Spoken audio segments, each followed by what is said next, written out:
Aláròyé máa wí o. Bàbá àgbàlagbà yìí ti súnmọ́ bèbè ẹ̀wọ̀n, ewúrẹ́ ló jí gbé lẹ́kìtì. Bàbá arúgbó kan tí wọ́n porúkọ rẹ̀ ní Òjó Ezekiel ni wọ́n ti wọ́ lọ sílé-ẹjọ́ májísírèètì kan tó fìkàlẹ̀ sílùú Àdó-Èkìtì lórí ẹ̀sùn olè jíjà tí wọ́n fi kàn án. Bàbá ẹni ọdún 72 ọ̀hún la gbọ́ wípé ọwọ́ tẹ̀ níbi tó ti ń jí ewúrẹ́ eléwúrẹ́ nílùú Ìjẹ̀rò Èkìtì níjọba ìbílẹ̀ Ìjẹ̀rò.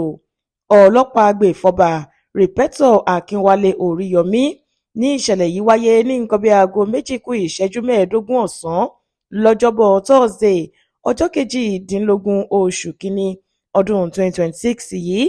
Oríyọmí ní kò sí àní-àní wípé ẹ̀sùn kan ṣoṣo tí wọ́n fi kan olùjẹ́jọ́ lòdì, bẹ́ẹ̀ ló tún ní ìjìyà lábẹ́ abala 244 nínú ìwé òfin ìpínlẹ̀ Èkìtì tọdún 2021.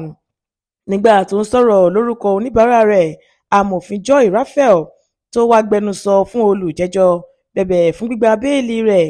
Agbẹjọ́rò ọ̀hún ní òun bẹ ilé-ẹjọ́ kí wọ́n má jẹ́ kí ọ̀rọ̀ béèlì rẹ̀ nira rárá láti gbà. Ó ní òun fẹ́ kí wọ́n wo ti àgbàlagbà tó jẹ́ mọ́ lára àti pé bàbá òun kì í ṣe ẹni tó lè sá lọ lẹ́yìn tí wọ́n bá fún un lómìnira.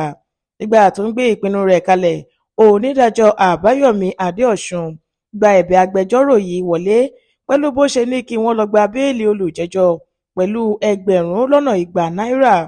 Adájọ́ ní ọjọ́ 13 oṣù kejì ọdún 2027 ní ìgbẹ́jọ́ míì yóò tún wáyé. Olúṣèyẹ Ìyíáde ló ṣe àkójọpọ̀ ìròyìn yìí fún ìkànnì Aláròyé Online TV.